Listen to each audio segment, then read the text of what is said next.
دروس کے اندر، اور ہجرت اپنے وسط تک پہنچی ہے، اس پر بات ہو رہی تھی کہ رستے میں ام معبد کے خیمے میں رسول اللہ صلی اللہ علیہ وسلم تشریف لے کر گئے، اور وہ خاتون ظاہر آپ کو پہچانتی نہیں تھی، اور آپ اپنا تعارف بھی نہیں کرانا چاہتے تھے، نہ آپ اور نہ آپ کے رفقا۔ اچھا، رفاقت کی صورت یہ تھی کہ ایک اونٹنی پر تو نبی کریم صلی اللہ علیہ وسلم سوار تھے، اور دوسری پر سیدنا ابوبکر صدیق رضی اللہ تعالی عنہ تھے، اور ان کے ساتھ ان کے آزاد کردہ جو غلام تھے جن کا ذکر بار بار آ رہا ہے، جناب حضرت سیدنا عامر بن فہیرہ وہ تھے، اور تیسرے اونٹ پر یعنی اپنے ہی اونٹ کے اوپر وہ صاحب تھے جن کو رستہ بتانے کے لیے ساتھ لیا گیا تھا، کیونکہ عام رستے سے آپ ہٹ کر جا رہے تھے، عام رستے سے چونکہ نہیں جا رہے تھے، اس لیے اس عام شاہراہ کو یا مین رستے کو چھوڑ کر آپ نے جو رستہ اختیار کیا تو اس کے لیے عبداللہ نام کا وہ بندہ تھا، اور وہ مسلمان نہیں ہوا تھا اس وقت تک۔ اچھا، اور بعض حضرات نے یہ کہا ہے کہ نبی کریم صلی اللہ علیہ وسلم اور جناب حضرت ابوبکر صدیق رضی اللہ تعالیٰ عنہ یہ ایک ہی اونٹنی کے اوپر تھے۔ سیدنا ابوبکر صدیق رضی اللہ تعالیٰ عنہ نے یہ جو رستے کے اندر خرچ کے لیے اپنے ساتھ جو ان کے پاس پیسے تھے ان میں سے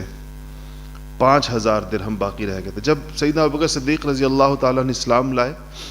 تو ان کے پاس 40,000 درہم تھے،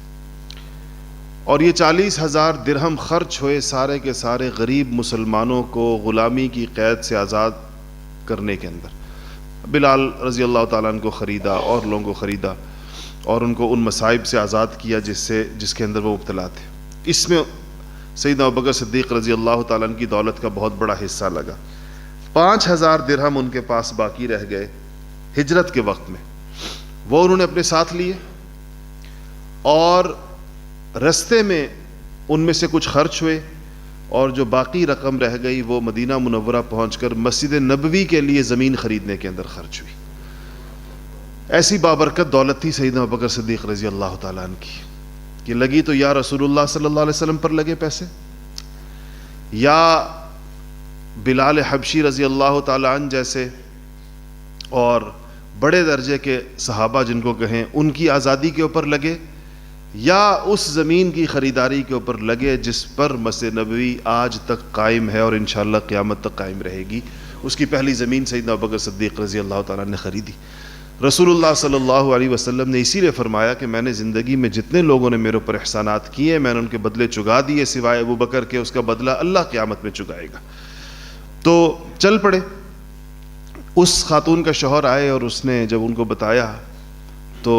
اس نے کہا کہ یہ کہیں وہ قریشی نوجوان تو نہیں ہے، وہ قریشی آدمی تو نہیں جس کے پیچھے قریش لگے ہوئے؟ تو اس نے، عورت کو تو پتہ نہیں تھا، اس نے کہا مجھے یہ تو نہیں پتہ، لیکن بڑے بابرکت آدمی تھے، اور اس پر اس نے وہ اشعار میں نے جو آپ سے کہا کہ کہے۔ اچھا، یہ اشعار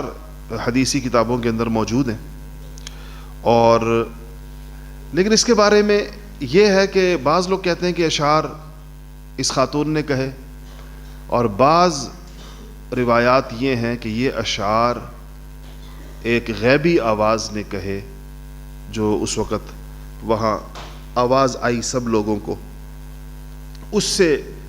یہ اشعار کی آواز اس وقت پہنچی کہ جس میں، کیونکہ اس میں حضرت ابوبکر کا ذکر بھی ہے، رسول اللہ صلی اللہ علیہ وسلم کا ذکر بھی ہے، ام معبد کا ذکر بھی ہے۔ تو بہرحال جی باتیں نہ کیا کریں، جب آپ لوگ درس چل رہا ہے آپ لوگوں کی آوازیں پوری مسجد میں گونج رہی ہوتی ہیں، سلام دعا درس سے پہلے کیا کریں۔ اس وقت درس چل رہا ہے، بات چل رہی ہے، تو اس وقت گفتگو نہ کیا کریں۔ مسجد میں خاموشی سے آ کے بیٹھنا چاہیے جب بات چل رہی ہو، سلام بھی نہیں کرنا چاہیے ایک دوسرے کو۔ اچھا جی، تو اس سے وہ رستے کے اندر آئیں، اور اس سے جب یہ حضرات آگے نکلے تو دو اور واقعات پیش آئے، جن میں سے ایک سراقہ ابن مالک کی آمد کا ہے اور دوسرا بریدہ اسلمی کی آمد کا ہے۔ مشرکین مکہ نے یہ اعلانات کیے ہوئے تھے کہ جس نے ابو بکر صدیق کو یا رسول اللہ صلی اللہ علیہ وسلم کو زندہ یا مردہ لے کر آئے، قتل کر دیا العیاذ باللہ، یا گرفتار کر کے لے کر آئے، تو فی کس 100 اونٹ دیے جائیں گے۔ 100 اونٹ ایک شخص کے اوپر انہوں نے رکھے تھے۔ یہ بڑا انعام تھا اس زمانے کے حساب سے، تو لوگ اس کے اندر نکلے۔ سراقہ ابن مالک نے اپنا قصہ خود سنایا ہے، چونکہ یہ بھی مسلمان ہوئے اور بریدہ اسلم بھی مسلمان ہوئے۔ سراقہ کہتے ہیں کہ مجھے ایک شخص ملا اور میں اپنی مجلس میں بیٹھا ہوا تھا، تو ایک شخص نے مجھے کہا کہ میں نے ساحل کی طرف کچھ لوگوں کو جاتے ہوئے دیکھا ہے۔ ظاہر ہے کہ یہ 4 لوگ تھے، حضور تھے صلی اللہ علیہ وسلم، ابو بکر صدیق رضی اللہ تعالی عنہ تھے، اور حضرت عامر ابن فہیرہ تھے، اور وہ چوتھا وہ جو رہبر تھا وہ تھا۔ تو اس نے کہا میں نے چند لوگوں کو ساحل کی طرف سے جاتے ہوئے دیکھا ہے، ایک بندے نے آ کر کہا، اور مجھے اس بات کا شک ہے کہ یہ وہی لوگ نہ ہوں جن کے لیے قریش نے انعام کا اعلان کیا۔ مالک یہ سراقہ ابن مالک کہتے ہیں کہ مجھے اسی وقت اندازہ ہو گیا کہ یہ وہی لوگ ہوں گے جو رستہ انہوں نے، کہ یہ دوسرا رستے کی طرف سے اس طرف سے ہی گئے ہوں گے۔ تو لیکن میں نے سوچا کہ اگر اس شخص کی میں تائید کروں گا تو یہ چلا جائے گا ان کے پیچھے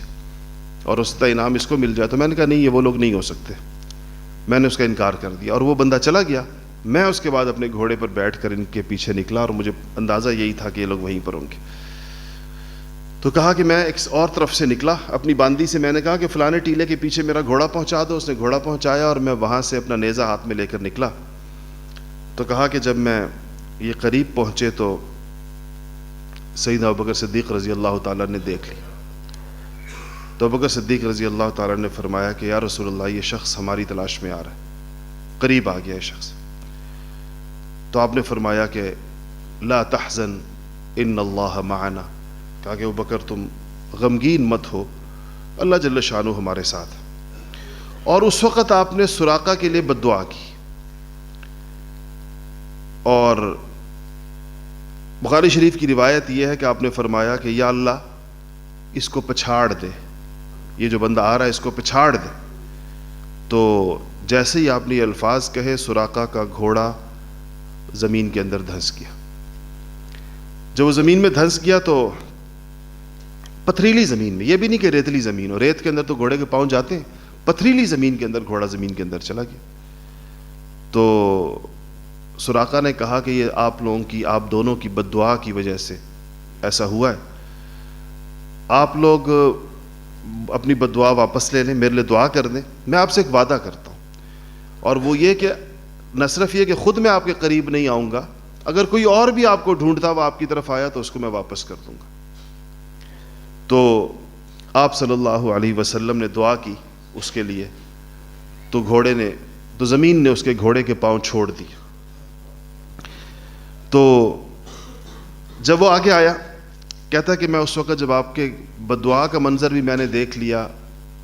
اور پھر آپ کی دعا سے اپنے گھوڑے کو آزاد ہوتے ہوئے بھی میں نے دیکھ لیا، تو سراقہ کہتے ہیں کہ مجھے اس وقت یقین ہو گیا کہ ان کو اللہ جل شانہ ضرور غلبہ عطا فرمائے گا، یہ ایک زمانے میں ضرور غالب ہوں گے۔ لیکن عجیب بات ہے کہ اسلام نہیں لائے، اور کہا کہ ان کے پاس کچھ سامان تھا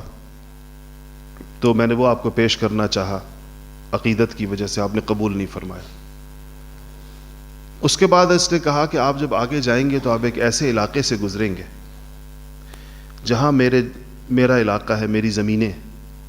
وہاں میرے جانور چر رہے ہوں گے، اونٹ ہوں گی، بکریاں ہوں گی، گھوڑے ہوں گے میرے، میں آپ کو ایک علامت یا نشانی دیتا ہوں، تو آپ وہاں جا کر میرے بندوں کو جب وہ دیں گے میری طرف سے، تو آپ اس میں سے جتنے گھوڑے، اونٹ، بکریاں، جو کچھ بھی آپ لے کے جانا چاہیں تو آپ لے جا سکتے۔ تو آپ صلی اللہ علیہ وسلم نے اس کو بھی قبول نہیں فرمایا۔ تو اس کے بعد اس نے ایک بات کہی سراقہ نے، اور اس نے یہ کہا کہ آپ مجھے ایک درخواست ہے، آپ مجھے ایک تحریر لکھ دیں کہ جب بھی آپ کو غلبہ حاصل ہو گیا، جب بھی آپ اس ساری سرزمین کے اوپر غالب ہو گئے، تو مجھے امان حاصل ہوگی آپ کی طرف سے۔ حضور اکرم صلی اللہ علیہ وسلم نے ابوبکر صدیق رضی اللہ تعالیٰ عنہ سے کہا، اور عامر ابن فہیرہ نے چمڑے کے ایک ٹکڑے کے اوپر سراقہ ابن مالک کو امان لکھ کر دے دی۔ اچھا، یہ شخص نے اپنا وعدہ پورا کیا، یہ وہاں سے واپس آیا، مکے کے تک چلتے چلتے اس کو رستے میں بہت سارے لوگ ملے جو آپ کی تلاش کے اندر نکل رہے تھے۔ یہ ہر ایک سے یہ کو ادھر ادھر کرتا رہا اور کہتا تھا کہ میں دیکھ آیا ہوں، تمہیں جانے کی ضرورت نہیں ہے، میں دیکھ آیا ہوں، اس طرف سے بہت جگہ سے واپس آیا ہوں۔ اچھا، یہ اس طریقے کے ساتھ ایک تو اس کو وہ ہوا، اور سراقہ نے کہا کہ اشعار ہے سراقہ کے، اس نے کہا کہ جب میرے گھوڑے کے قدم زمین کے اندر دھنس رہے تھے تو اگر اس وقت ابو جہل کو اس نے مخاطب کر کر کہا تھا کہ اگر تو اس منظر کو دیکھ لیتا، میرے گھوڑوں کے قدم کے زمین میں جانے اور پھر باہر نکلنے کے، تو تجھے ذرا برابر بھی شک نہ رہتا کہ یہ محمد رسول اللہ ہے اور اللہ تعالیٰ کی طرف سے یہ بھیجے گئے۔ اب آپ آگے چلے مزید، تو یہاں سے آپ کو حضرت زبیر ملے، وہ شام سے اپنے تجارتی قافلے سے واپس آ رہے تھے،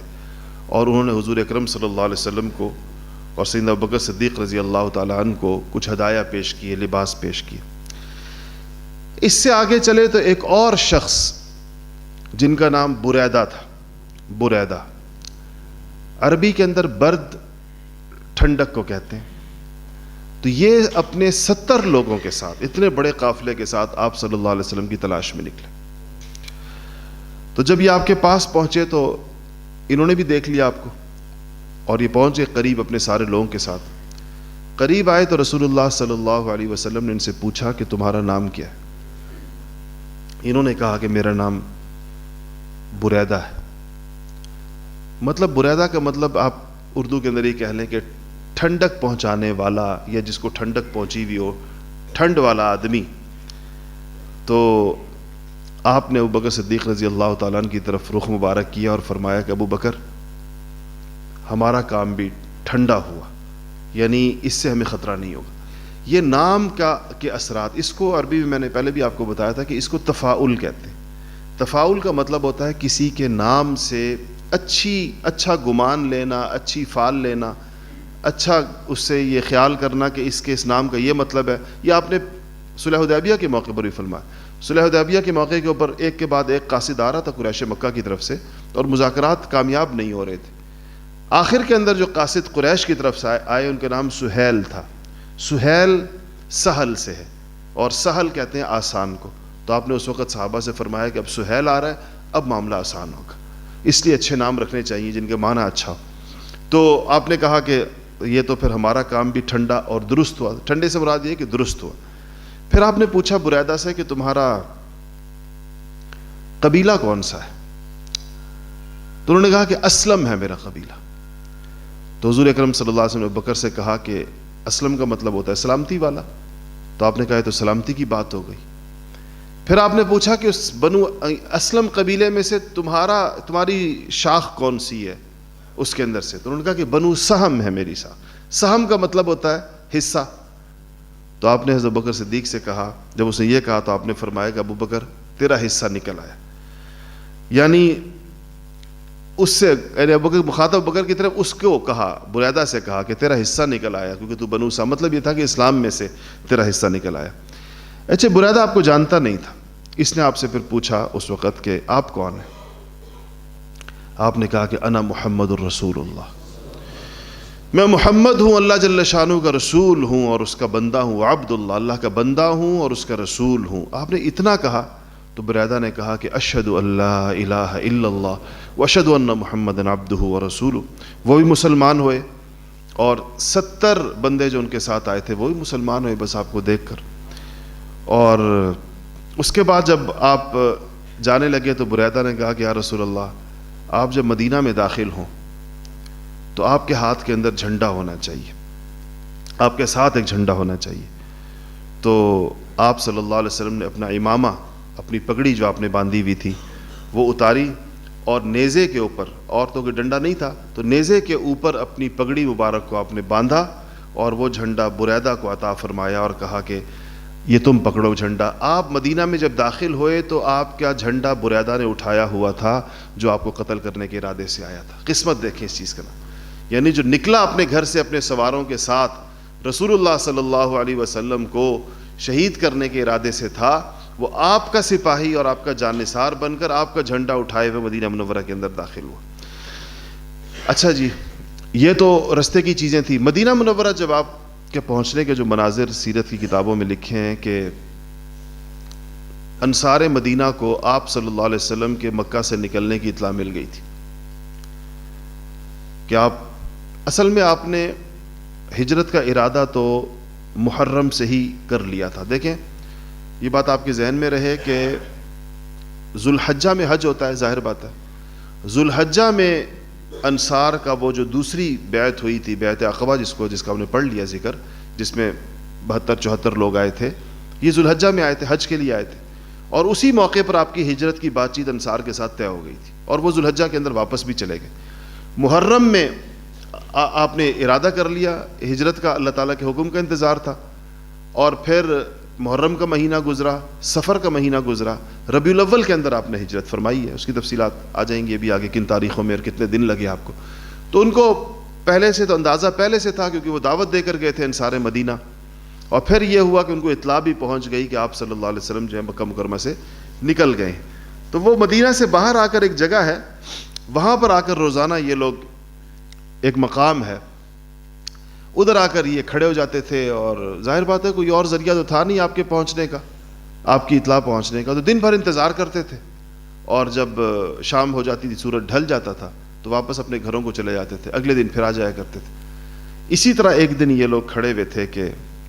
ایک یہودی جو ایک ٹیلے کے اوپر کھڑا ہوا تھا، اس کی سب سے پہلی نگاہ آپ صلی اللہ علیہ وسلم پر پڑی، اور اس نے جب آپ کو آتے ہوئے دیکھا تو اس کے زبان سے جو بے ساختہ جملہ نکلا وہ یہ تھا کہ یا بنی قیلہ، ایک قیلہ کی اولاد۔ یہ اوس اور خزرج جو دونوں قبیلے تھے، ان کی ماں کا نام ہے، یہ چونکہ ایک ہی ماں کی اولاد ہیں، دونوں بھائی تھے آپس میں، اوس بھی اور خزرج بھی، تو دونوں قبیلوں کو اس نے مخاطب کرتے ہوئے کہا کہ ایک قیلہ کی اولاد، تمہاری خوش نصیبی کا سامان آن پہنچا، تمہاری خوش بختی کا سامان آن پہنچا۔ تو آپ وہاں پر اس طریقے کے ساتھ داخل ہوئے۔ کہتے ہیں کہ اتنی بڑی تعداد میں انصار باہر نکلے اور اتنا انہوں نے پرجوش نعروں کے ساتھ اور نعرہ ہائے تکبیر کے ساتھ آپ کا استقبال کیا کہ پوری آبادی جو مدینہ سے باہر جو آبادی آتی، جس کو عمرو ابن عوف کی آبادی کہتے ہیں، یہ قباء کے اندر تھی۔ مدینہ سے 3 میل کے فاصلے پر باہر کی طرف قباء کی بستی تھی، اور اس بستی کے اندر عمرو ابن عوف جو تھا، یہ قبیلہ ہے عمرو ابن عوف، ان کے مکانات تھے بہت زیادہ۔ ان کے سردار کا نام کلثوم تھا، کلثوم بن حدم۔ آپ نے جو 3 دن کا قیام فرمایا وہ کلثوم ابن حدم کے مکان کے اوپر فرمایا، ادھر ہی قباء کے اندر۔ اور حضرت ابوبکر صدیق رضی اللہ تعالیٰ عنہ، ایک اور صحابی انصاری خبیب کے گھر کے اوپر ٹھہرے۔ سیدنا علی کرم اللہ وجہ کو، جن کو آپ امانتیں حوالے کر کے آئے تھے مکے والوں کی، وہ مکہ مکرمہ کے لوگوں کی امانتیں واپس کر کے 3 دن کے بعد مکہ سے چلے، اور وہ بھی کچھ دیر کے بعد وہ بھی وہاں پر پہنچ گئے، اور ان کا قیام بھی انہی کلثوم ابن حدم کے مکان پر ہوا جہاں رسول اللہ صلی اللہ علیہ وسلم خود مقیم تھے۔ قباء آج تو مدینہ کا محلہ ہے، مدینہ میں داخل ہے، اندر ہے، بالکل ہی بیچ میں آ گیا۔ اس زمانے میں میں نے عرض کیا کہ مدینہ منورہ سے 3 میل کے فاصلے کے اوپر تھا۔ آپ صلی اللہ علیہ وسلم نے مدینہ منورہ میں قباء میں جو قیام فرمایا، اس میں جو پہلا کام آپ نے قباء کے اندر کیا وہ مسجد قباء کی بنیاد ڈالی، جس کو قرآن نے کہا، جو میں نے آیتیں شروع کے اندر پڑھی خطبے کے اندر، کہ لمسجد اسس علی التقوی من اول یوم احق ان تقوم فیہ رجال یحبون ان یتطہروا واللہ یحب المطہرین۔ آپ نے ایک مسجد کی بنیاد ڈالی، اس بنیاد کے اندر جو کھودی جاتی ہے، سب سے پہلے قبلے کی طرف رخ کر کے پہلا پتھر اس کا آپ صلی اللہ علیہ وسلم نے رکھا نیچے بنیاد میں، اس پتھر کا رخ قبلے کی طرف کیا۔ دوسرا پتھر سیدنا ابوبکر صدیق رضی اللہ تعالیٰ نے رکھا، تیسرا پتھر عمر فاروق نے رکھا، یہ حضرات بھی آ گئے وہیں پر، اور اسی طرح یک کے بعد دیگرے صحابہ کرام اس پہ پتھر رکھتے چلے گئے، اور آپ نے خود بنفس نفیس اس مسجد کی تعمیر کے اندر آپ نے حصہ لیا، اور یہ اسلام کی پہلی مسجد تھی جو آزاد سرزمین کے اوپر گویا کہ بنی تھی، ارض اسلام کے اوپر، جس کے اوپر اسی لیے یہیں پر آپ نے پھر اپنی زندگی کا پہلا جمعہ پڑھایا اسی مسجد کے اندر۔ جب یہ مسجد بنی تو اللہ جل شانہ نے آیتیں نازل کی، لَمَسْجِدٌ أُسِّسَ عَلَى التَّقْوَى مِنْ أَوَّلِ يَوْمٍ، کہ وہ مسجد جس کی بنیاد ہی پہلے دن تقوی کے اوپر رکھی گئی ہے، تقوی پر رکھی گئی ہے، وہ مسجد اس بات کی مستحق ہے، احق کہتے ہیں مستحق ہے، وہ مسجد اس بات کی پوری مستحق ہے کہ آپ اس میں جا کر کھڑے ہوں، یعنی آپ کے نماز پڑھانے کی اور آپ کے خطبہ دینے کی وہ مسجد پوری طور پر مستحق ہے، اس لیے کہ اس کی بنیاد پہلے دن سے ہی تقوی کے اوپر رکھی گئی ہے۔ کیونکہ قرآن نے اس مسجد کے ساتھ پھر ایک اور مسجد کا ذکر بھی کیا، اور وہ مسجد زرار ہے، اسی جہاں پر جس صورت کے اندر یہ سورہ توبہ کی یہ آیات ہے، اس میں کہا گیا کہ وہ مسجد سازشوں کے لیے بنائی گئی تھی، سازشیوں نے سازشیں کرنے کے لیے مسجد کے نام سے ایک عمارت بنائی تھی، اور چونکہ اس خیال سے مسجد بنائی تھی کہ لوگ کہیں گے کہ مسجد میں تو لوگ اللہ اللہ کرنے کے لیے بیٹھتے ہیں، کسی کو نہیں پتا تھا کہ یہاں بیٹھ کر یہ حضور اکرم صلی اللہ علیہ وسلم کے خلاف سازشیں کریں گے۔ تو اس کے مقابلے میں کہا جا رہا ہے کہ یہ وہ مسجد ہے جو تقوی کی بنیاد کے اوپر بنائی گئی تھی۔ تو جب یہ آیتیں نازل ہوئیں کہ اس میں اللہ نے کہا آپ مستحق کھڑے ہوں، اور پھر فرمایا کہ فیہ رجال یحبون ان یتطہروا، اس میں ایسے مرد ہیں جو ظاہری اور باطنی طہارت کو، پاکیزگی کو پسند کرتے ہیں۔ رجال یحبون ان یتطہروا، یہ تطہر کو مطلب ہے بہت زیادہ پاکیزگی کا اہتمام کرتے ہیں، بہت زیادہ طہارت کا اہتمام کرتے ہیں۔ واللہ یحب المطہرین، اور اللہ تعالیٰ بھی ایسے پاک صاف رہنے والوں کو پسند فرماتے ہیں۔ یہ بات اس قباء کی مسجد کے بارے میں ہوئی تو رسول اللہ صلی اللہ علیہ وسلم نے وہ جو قباء کے محلے کے لوگ تھے، میں نے کہا جو قبیلہ عمرو بن عوف والے، ان سے حضور اکرم صلی اللہ علیہ وسلم نے پوچھا کہ اللہ تعالیٰ نے تمہاری پاکی کی تعریف کی ہے، تم لوگوں کی پاکی کی قرآن میں تعریف کی ہے، تو وہ کون سی پاکی ہے جس کا تم لوگ اہتمام کرتے ہو؟ ان سے پوچھا تو ان کے بنی عمر نے کہا، عرض کیا کہ یا رسول اللہ، ہم لوگ ڈھیلے سے استنجا کرنے کے بعد پانی کا استعمال کرتے ہیں، یعنی ہم ڈھیلے سے استنجا کرتے ہیں، اس کے بعد پھر ہم پانی کا استعمال کرتے ہیں۔ تو آپ صلی اللہ علیہ وسلم نے فرمایا کہ بالکل ممکن ہے کہ اللہ تعالیٰ کو تمہاری یہی ادا پسند آئی ہو، اس لیے اس جو آج کل تو ڈھیلے نہیں ہوتے، لیکن اگر آج کل کوئی ٹشو پیپر سے، پہلے ٹوائلٹ پیپر سے اپنا یعنی استنجا خشک کرے اور پھر پانی کا استعمال کرے تو یہ زیادہ بہتر ہے، اور اس آیت کا انشاءاللہ مصداق بنے گا جس کی بنیاد پر اللہ جل شانہ نے ان لوگوں کی تعریف فرمائی ہے۔ تو اس سے پھر حدیث شریف میں آتا ہے کہ آپ صلی اللہ علیہ وسلم، یہ مسجد تو بن گئی، اس کے بعد ابھی آپ آگے تشریف لے جائیں گے، لیکن مسجد قباء کے حوالے سے ایک فضیلت ہے جو آپ نے عام طور پر دیکھی ہوگی، کیونکہ بخاری اور مسلم کی روایت ہے، اور مسجد قباء کے اوپر ایک بورڈ بھی لگا ہوا ہے، جب وہاں جاتے ہیں تو اس پر ہے آپ صلی اللہ علیہ وسلم ہفتے کے دن مسجد قباء کی کبھی پیدل اور کبھی جو ہے وہ کسی سواری کے اوپر تشریف لے جاتے تھے، اور 2 رکعت نماز وہاں جا کر مسجد قباء میں پڑھا کرتے تھے۔ اور آپ نے فرمایا کہ جو شخص اپنے گھر سے وضو کر کے اور مسجد قباء جائے اور جا کر 2 رکعت نماز وہاں پر پڑھے، اس کو 1 عمرے کا ثواب ملے گا۔ اس لیے جو لوگ زیارت حرمین شریفین کے لیے جاتے ہیں، ان میں سے بعض لوگ اس بات کا اہتمام کرتے ہیں۔ ابھی یہ جو رستہ ہے مسجد قباء، جو آپ صلی اللہ علیہ وسلم کے جانے کا رستہ تھا، جس رستے سے آپ جاتے تھے، تاریخی آثار اور سیرت کے آثار کی مدد سے اس رستے کو ابھی تو میں نہیں گیا، 1 سال ہو گیا تقریباً، لیکن جب ہم ابھی آخری دفعہ گئے تھے تو وہ رستہ بن رہا تھا، وہ 70% بن چکا ہو سکتا ہے کہ مکمل بھی ہو چکا ہو، کہ وہ پیدل رستہ تھا جس پہ نبی کریم صلی اللہ علیہ وسلم اپنے گھر سے، تو آپ کا گھر تو وہی تھا نا جو آپ مسجد نبوی ہے، یہی آپ کی امہات المومنین کے سارے حجرے اسی مسجد نبوی کے اندر ہیں، تو یہاں سے مسجد قباء آپ جس راستے کو اختیار کرتے تھے وہ پیدل ٹریک اب بنا لیا گیا ہوگا، مکمل ہو گیا ہوگا، یہ کوئی 40-45 منٹ کا میرے خیال ہے زیادہ سے زیادہ راستہ بنتا ہوگا۔ بہت سارے لوگ آج کل اس بات کا اہتمام کرتے ہیں کہ فجر کی نماز مسجد نبوی میں پڑھتے ہیں اور پھر پیدل چلتے ہیں اور جا کر 40-45 منٹ کے اندر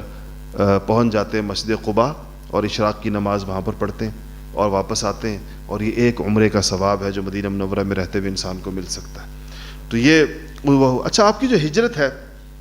یہ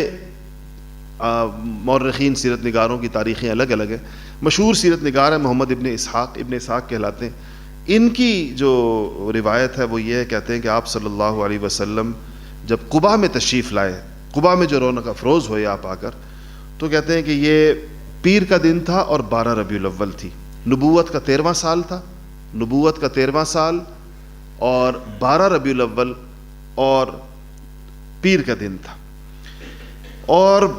بعض دیگر سیرت نگار یہ کہتے ہیں کہ آپ 27 صفر کو مکہ مکرمہ سے روانہ ہوئے، یعنی گھر سے روانہ ہوئے، 3 دن آپ نے غار ثور کے اندر قیام فرمایا، اور 1 ربیع الاول کو آپ مدینہ منورہ کے لیے روانہ ہوئے، اور ساحل کے رستے سے چلتے ہوئے 8 ربیع الاول کو آپ دوپہر کے وقت قباء کے اندر پہنچے۔ اس لحاظ سے اگر وہ 3 دن بھی شامل کر دیں تو 8 اور 3 11 دن کا سفر بنتا ہے، جس میں 3 دن غار کے، اور اگر غار کے 3 دن نہ ڈالیں بیچ میں تو آپ ایک پیر کو مکہ مکرمہ سے گویا چلیں، غار ثور سے چلیں، اور اگلے پیر کو آپ قباء پہنچے ہیں۔ 1 ہفتے کے اندر آپ نے یہ سفر طے کیا۔ اچھا، یہ قباء پہنچنے کے بعد آگے اس کا ذکر آ جائے گا، لیکن یہاں میں آپ کو بتا دوں کہ چونکہ ہجرت کی بات کے بعد اب آگے بات چل رہی ہے، سیدنا عمر فاروق، یہ کہ ہجری تاریخ کا جو آغاز ہوا ہے، نبوت کا تو یہ 13واں سال ہوا، اور یہیں سے ہجرت کے ساتھ آپ کی تاریخ کا آغاز ہوا۔ تو ہجرت تو آپ نے بالاتفاق ربیع الاول کے مہینے میں فرمائی ہے، لیکن ہجری کیلنڈر کا آغاز محرم سے کیا گیا۔ ایک روایت تو یہ ہے کہ یہ ہجری کیلنڈر کا آغاز حضور اکرم صلی اللہ علیہ وسلم کے زمانے میں ہی ہو گیا تھا، لیکن زیادہ مستند روایت جو ہے وہ یہ ہے کہ سیدنا عمر فاروق رضی اللہ تعالیٰ عنہ کے زمانے میں ہوا تھا۔ سیدنا عمر فاروق رضی اللہ تعالیٰ عنہ کو اصل میں 17 ہجری کی تاریخ بیان کی جاتی ہے۔ کہتے ہیں کہ سیدنا ابو موسیٰ الاشعری نے حضرت عمر فاروق رضی اللہ تعالیٰ عنہ کو خط لکھا، کیونکہ مدینہ منورہ دارالخلافہ تھا، کہا کہ آپ کی جانب سے ہمیں جو فرامین آتے ہیں پوری اسلامی مملکت میں، جو آپ کے خطوط جاتے ہیں احکامات کے، ان پر تاریخ نہیں ہوتی، اور اس زمانے میں ظاہر بات ہے کہ کوئی خط آگے پہنچ گیا، کوئی پیچھے پہنچ گیا، کوئی بندہ جو خط لے جانے والا ہے اس کو کوئی حادثہ پیش آ گیا، اس کا خط نہیں پہنچا، دوسرا پہنچا، تو جب فرامین ہمارے پاس پہنچتے ہیں وہ آگے پیچھے ہو جائیں اگر، تو ہمیں یہ نہیں پتہ چلتا کہ آپ کا لیٹسٹ حکم کیا ہے، کیونکہ تاریخ نہیں ہے اس کے اوپر۔ تو اگر کوئی تاریخ اس پر ہو تاکہ ہمیں ترتیب وار پتہ چلے کہ آپ نے پہلے یہ حکم فرمایا، پھر یہ حکم فرمایا، پھر یہ حکم فرمایا، تو بڑی معقول بات تھی۔ اور اسلامی سلطنت چونکہ وسیع ہو رہی تھی، مدینہ منورہ تک تو محدود نہیں تھی، مسلمان صحابہ کرام کے لشکر اور فاتحین جو ہیں وہ اسلامی سلطنتیں بڑھتی چلی جا رہی تھیں، تو حضرت عمر فاروق رضی اللہ تعالیٰ نے 17 ہجری کے اندر آپ صلی اللہ علیہ وسلم، آپ نے صحابہ کو جمع کیا کہ کیلنڈر یا تاریخ کو طے کرنا ہے۔ تو کون سی تاریخ طے کی جائے؟ تو امام سرخسی کی جو روایت ہے وہ یہ ہے کہ وہ کہتے ہیں کہ جب سب کو مشورہ کیا تو کچھ صحابہ نے کہا کہ اس کو حضور اکرم صلی اللہ علیہ وسلم کی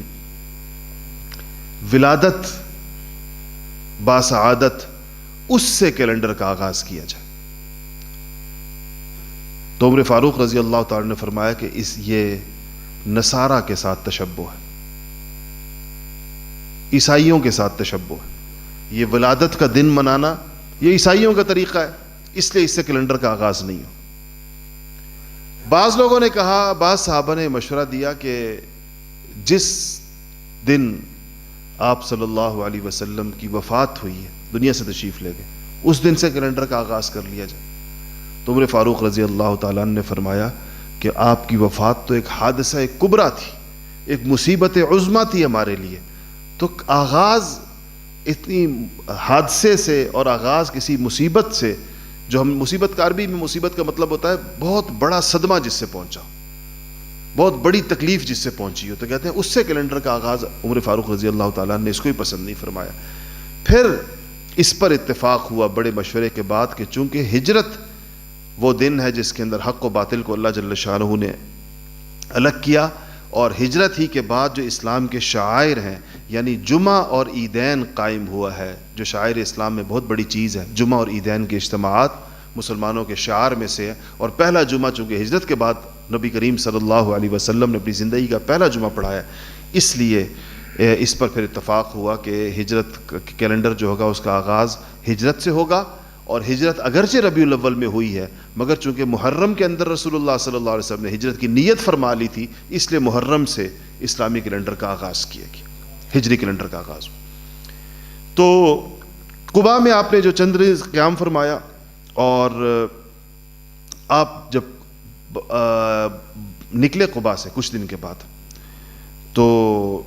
مدینہ منورہ کی طرف نکلے اور اپنی اونٹنی پر بیٹھے، تو آپ ایک قبیلہ، ایک محلہ ہے جس کو بنی سالم کہتے ہیں، محلہ بنی سالم.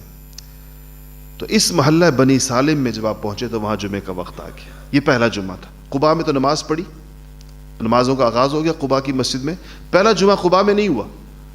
بلکہ وہاں عام نمازیں پڑھی گئیں جس کے اوپر وہ آیات اتری. یہ بنی سالم کے محلے میں جب آپ قباء سے نکل کر مدینہ کی طرف چلے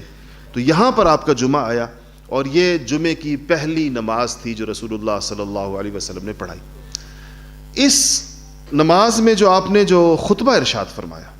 یعنی جو آپ نے تقریر فرمائی جس کو خطبہ کہتے ہیں جمعے کا، اس کا میں آپ کو تھوڑا سا ترجمہ پڑھ کے سناتا ہوں. یہ خطبہ حدیثی کتابوں کے اندر پورا کا پورا موجود ہے، تاریخ کی کتابوں میں البدایہ والنہایہ کے اندر، طبری کے اندر، کہ آپ صلی اللہ علیہ وسلم نے یہ خطبہ ارشاد فرمایا. اس خطبے کی خاص بات ہے، وہ میں آپ کو خطبے کے کچھ حصہ پڑھنے کے بعد، سنانے کے بعد آپ کو بتاتا ہوں. آپ نے پڑھا کہ الحمدللہ، اللہ، ترجمہ سناتا ہوں کہ اللہ کی حمد کرتا ہوں اور اسی سے مدد اور مغفرت اور ہدایت کا طلبگار ہوں، اور اللہ پر ایمان رکھتا ہوں اور اس کی ناشکری نہیں کرتا، کفر نہیں کرتا، بلکہ اللہ تعالیٰ سے کفر کرنے والوں سے دشمنی اور عداوت رکھتا ہوں، اور گواہی دیتا ہوں کہ اللہ ایک ہے اور محمد اس کے بندے اور رسول ہیں، جن کو اللہ نے ہدایت اور نور حکمت اور موعظت دے کر ایسے وقت میں بھیجا جب نبیوں اور رسولوں کا سلسلہ منقطع ہو چکا تھا اور زمین پر علم برائے نام تھا اور لوگ گمراہی میں تھے اور قیامت کا قرب تھا. جو اللہ اور اس کے رسول کی اطاعت کرے اس نے ہدایت پائی، اور جس نے اللہ اور اس کے رسول کی نافرمانی کی وہ بے شک گمراہ ہوا اور شدید ترین گمراہی میں مبتلا ہوا. میں تم کو اللہ کے تقوی کی وصیت کرتا ہوں، اس لیے کہ ایک مسلمان کی دوسرے مسلمان کو جو بہترین وصیت ہے وہ یہ ہے کہ اس کو آخرت پر آمادہ کرے، یعنی آخرت کی تیاری پر آمادہ کرے، آخرت کی ترجیح پر آمادہ کرے، اور تقوی اور پرہیزگاری کا اس کو حکم دے. پس تم لوگ بچو اس چیز سے جس سے اللہ تعالیٰ نے تم کو ڈرایا ہے، اور تقوی سے بڑھ کر کوئی نصیحت نہیں، کوئی واعظ نہیں، اور بے شک اللہ تعالیٰ کا تقوی اور خوف آخرت کے بارے میں سچا مددگار ہے، مدد کرنے والا ہے. اور جو شخص ظاہر و باطن میں اپنا معاملہ اللہ کے ساتھ درست کر لے اور اس کا مقصود اللہ تعالیٰ کی رضا ہو اور کوئی دنیاوی غرض اور مصلحت پیش نظر نہ ہو، اور ظاہر و باطن میں کی مخلصانہ اصلاح دنیا میں اس کے لیے عزت اور شہرت کا باعث ہے اور مرنے کے بعد ذخیرہ آخرت ہے. جس وقت انسان اعمال کا بہت زیادہ محتاج ہوگا یہ چیزیں اس وقت کام آئیں گی، اور تقوی کے خلاف جو کام ہیں یہ اس دن یہ تمنا کرے گا کہ کاش میرے اور میرے ان کاموں کے درمیان بہت بڑی مسافت حائل ہو جائے جو میں نے تقوی کے خلاف کیے ہیں. اللہ تعالیٰ تم کو اپنی عظمت اور جلال سے ڈراتے ہیں، اور یہ ڈرانا اس وجہ سے ہے کہ اللہ تعالیٰ بندوں پر نہایت مہربان ہے، لہٰذا مہربان ہیں اور اپنے قول میں سچے ہیں اور اپنا وعدہ پورا کرنے والے ہیں. اللہ کے قول اور اس کے وعدے کے اندر خلاف نہیں ہوتا. اللہ تعالیٰ فرماتے ہیں کہ میں ما یبدل القول لدی وما انا بظلام للعبید، میری بات بدلتی نہیں ہے، میں اپنی بات بدلنے والا نہیں ہوں اور نہ میں اپنے بندوں پر ظلم کرنے والا ہوں. پس دنیا اور آخرت میں ظاہر اور باطن میں اللہ سے ڈرو. جو شخص اللہ سے ڈرتا ہے تو اللہ اس کے گناہوں کا کفارہ فرماتا ہے اور اجر عظیم عطا فرماتا ہے. اور جو شخص اللہ سے ڈرے وہی کامیاب ہوا، اور یاد رکھو کہ تقوی ایسی چیز ہے کہ اللہ کے غضب اور اس کی سزا اور اس کی ناراضگی سے بچاتا ہے، اور تقوی ہی قیامت کے دن چہروں کو روشن اور منور کرے گا اور اللہ تعالیٰ کی رضامندی کا باعث بنے گا اور درجات کی بلندی کے باعث بنے گا اور وسیلہ ہوگا۔ اس لیے تقوی میں جس قدر حصہ لے سکتے ہو لے لو، اس میں کمی نہ کرو اور اللہ تعالیٰ کی اطاعت میں کسی قسم کی کوتاہی نہ کرو۔ اللہ نے تمہاری اطاعت کے لیے کتاب اتاری اور ہدایت کا رستہ تمہارے لیے واضح کیا تاکہ سچے اور جھوٹے کے اندر امتیاز ہو جائے۔ جس طرح اللہ نے تمہارے ساتھ احسان کیا تم اسی خوبی اور حسن کے ساتھ اس کی اطاعت بجا لاؤ اور اور اللہ کے دشمنوں سے دشمنی رکھو اور ان کی راہ میں جہاد کرو۔ اللہ تعالیٰ نے تم کو اپنے لیے مخصوص اور منتخب کیا ہے، تمہارا نام اللہ نے مسلمان رکھا ہے۔ مسلمان کا مطلب اپنا مطیع اور فرمانبردار رکھا ہے، پس اس نام کی لاج رکھو۔ اور منشاء خداوندی یہ ہے کہ جس کو ہلاک اور برباد ہونا ہے وہ حجت کے قائم ہونے کے بعد ہلاک ہوگا، اور جو زندہ رہے گا وہ بھی حجت کے قائم ہونے کے بعد زندہ رہے گا، اور کوئی بچاؤ اور کوئی طاقت اللہ کی قوت کے بغیر ممکن نہیں۔ پس کثرت سے اللہ کا ذکر کرو اور آخرت کے لیے عمل کرو۔ جو شخص اپنا معاملہ اللہ سے درست کر لے گا اللہ تعالیٰ اس کو لوگوں کے ضرر سے بچائے گا اور کوئی شخص اس کو ضرر نہیں پہنچا پائے گا۔ وجہ اس کی یہ ہے کہ لوگوں پر اللہ کا حکم چلتا ہے اور اللہ پر لوگوں کا حکم نہیں، لوگ اللہ پر اپنا حکم نہیں چلا سکتے۔ تمام لوگوں کا اللہ مالک ہے اور لوگ اللہ کی کسی چیز کے مالک نہیں ہیں، لہٰذا تم اپنا معاملہ اللہ سے درست کر لو، لوگوں کی فکر میں مت پڑو، اللہ تعالیٰ سب سے تمہاری حفاظت فرمائے گا۔ اللہ اکبر ولا قوت الا باللہ العلی العظیم۔ یہ خطبہ ارشاد فرمائے۔ اس خطبے میں دیکھیں کہیں پر اہل مکہ کا ذکر نہیں ہے،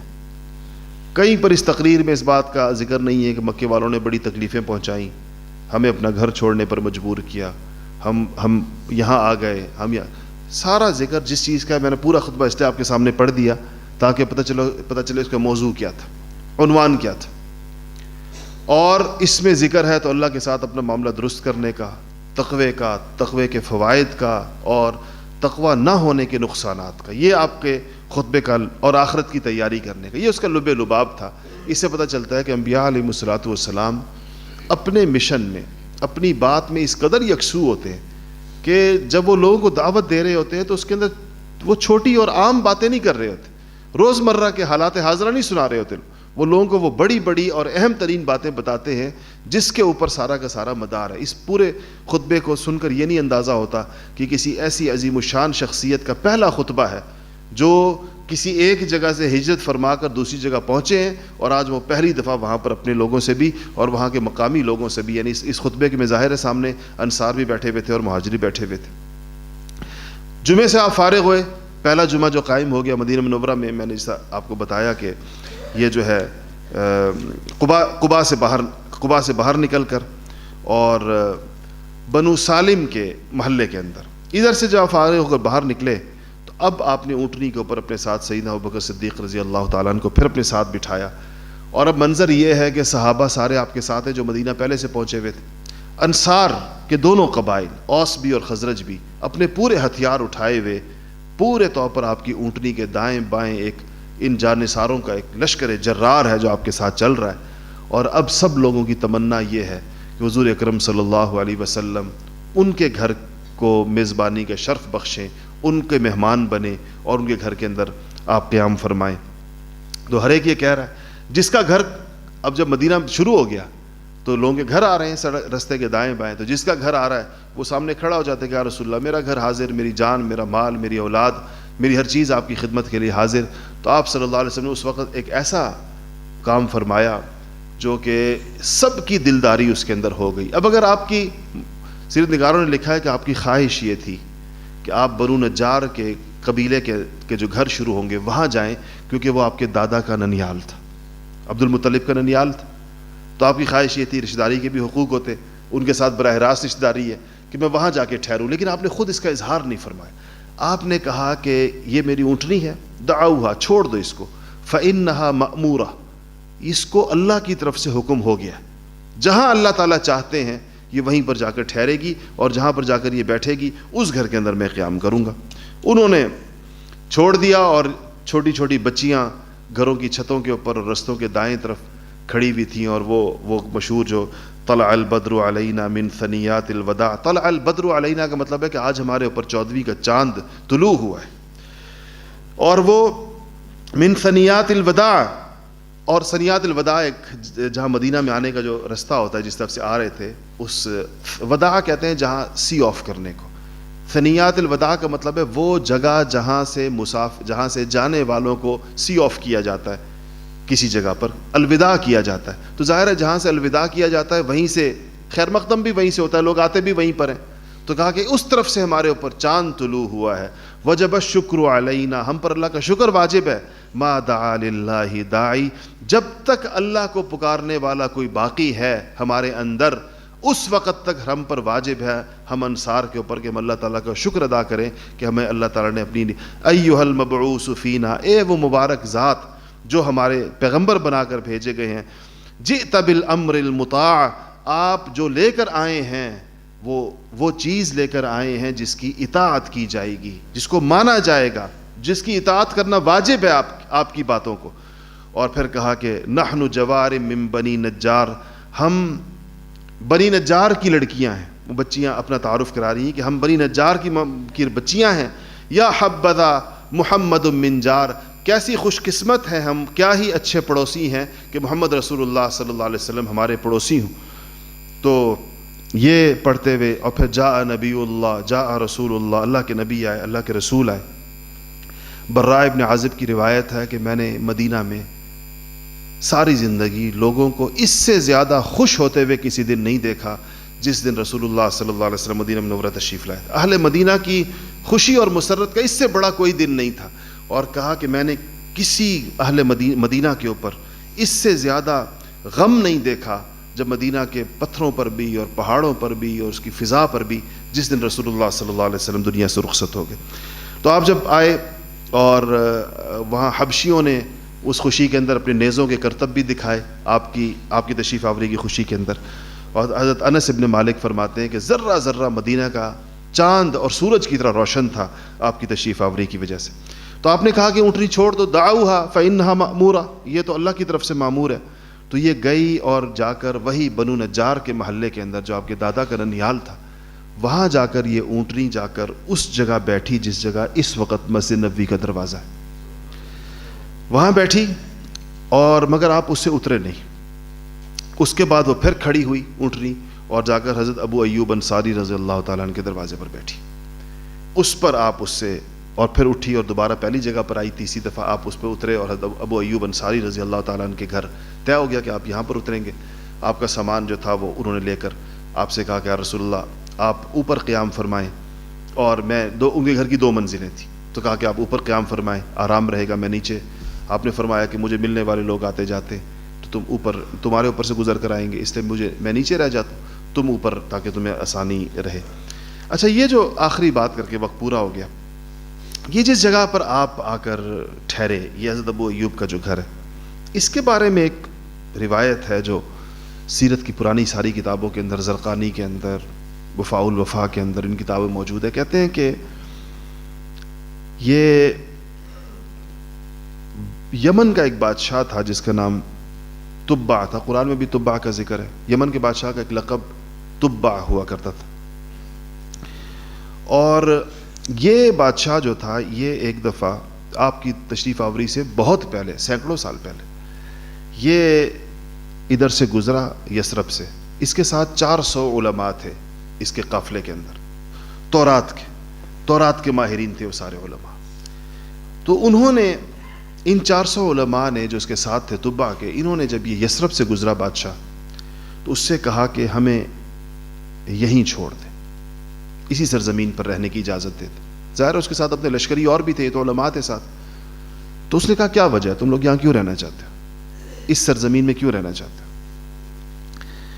ان علماء نے کہا کہ کتابوں میں لکھا ہے کہ وہ زمانہ قریب آنے والا ہے، وہ آخری زمانہ، جس میں ایک نبی پیدا ہوں گے اور ان کا نام محمد ہوگا صلی اللہ علیہ وسلم. اور یہ زمین جو ہے جہاں ہم اس وقت ہیں یثرب میں، یہ ان کا دار الہجرہ ہوگا، یہاں وہ ہجرت کر کے تشریف لائیں گے. تو ہم چاہتے ہیں کہ ہم ان کے استقبال کے لیے، ہو سکتا ہے ہمارے زمانے میں آ جائیں، ہم ان کے استقبال کے لیے یہاں پر پہلے سے موجود ہوں تاکہ وہ جب آئیں تو ہم ان پر ایمان لائیں جیسے ہمیں کتابوں میں کہا گیا ہے، آسمانی کتابوں میں۔ تو اس بادشاہ نے ان علماء کو وہاں پر قیام کی اجازت دے دی اور ان سب کے لیے مکان بنوایا یثرب کے اندر، اور اس کے بعد اس نے ہر ایک کو پیسے ویسے بھی دیے اور ان کو وہاں آباد کر دیا۔ ایک مکان کہتے ہیں کہ اس تبع نے بنوایا رسول اللہ صلی اللہ علیہ وسلم کے لیے، اپنے علماء پر اعتماد کرتے ہوئے اس نے کہا کہ اگر اس نبی نے آنا ہے تو یہ مکان میں ان کے لیے بناتا ہوں۔ اس میں اور آپ کے نام اس نے ایک خط لکھا، اور اس کے اندر جس کا یہ تھا کہ شہدت علی، وہ اشعار ہے کہ اس کا ترجمہ یہ ہے کہ میں گواہی دیتا ہوں کہ محمد مجتبیٰ احمد مصطفیٰ اللہ تعالیٰ کے برحق رسول ہیں۔ اگر میری عمر اتنی ہوئی کہ میں نے ان کو پا لیا، اگر اللہ نے مجھے اتنی عمر دی تو میں ان کا مددگار اور ان کا معین ہوں گا اور ان کے دشمنوں سے جہاد کروں گا، اور یعنی ان کے سے تلواروں سے جہاد کروں گا اور ان کے دل سے ہر غم کو دور کروں گا۔ اس خط پر تبع نے اپنی مہر لگائی اور ایک عالم کے سپرد کیا اور کہا کہ اگر تم نے نبی کا زمانہ پایا آخر الزماں کا تو یہ میرا عریضہ ان کو پیش کر دینا، اگر تم نے نہ پایا اور تمہاری موت آنے لگی تو اپنی اولاد کو دے دینا، اور ان کو یہ وصیت کرنا کہ اگر ان کے زمانے میں آئیں تو میری طرف سے یہ مکان اور یہ خط پیش کریں، اگر ان کے زمانے میں بھی نہ آئے تو وہ اپنی اولاد کو نصیحت کر جائیں، وہ اپنی اولاد کو نصیحت کر جائیں۔ تو کہتے ہیں کہ یہ ہو گیا۔ یہ سیدنا ابو ایوب انصاری رضی اللہ تعالیٰ عنہ اسی عالم کی اولاد میں سے تھے، اور یہ مکان وہی مکان تھا جو تبع کے بادشاہ نے بنوایا تھا۔ اور جب آپ تشریف لائے، خود بخود اللہ تعالیٰ نے وہاں پر ان کو پہنچایا، اور کہا جاتا ہے کہ جب آپ پہنچے وہاں پر، یہ روایت بھی انہی سیرتی کتابوں میں لکھی ہے کہ وہ جو خط تھا جو چمڑے پر تھا یا ہڈی پر تھا، اس زمانے میں جو بھی چیز تھی، وہ خط بھی حضرت ابو ایوب انصاری رضی اللہ تعالیٰ عنہ نے رسول اللہ صلی اللہ علیہ وسلم کی خدمت میں پیش کیا، جو سینکڑوں سالوں کے بعد نسل در نسل چلتا ہوا ان تک پہنچا تھا۔ اور وہ تو اس لیے بعض علماء سیرت نے لکھا ہے کہ حضور اکرم صلی اللہ علیہ وسلم نے ابو ایوب انصاری کے مکان میں قیام نہیں فرمایا، بلکہ حضور کے مکان میں ابو ایوب انصاری مقیم تھے ان کے انتظار کے اندر۔ اللہ جل شانہ انشاءاللہ آگے اس کو اگلے ہفتے چلائیں گے۔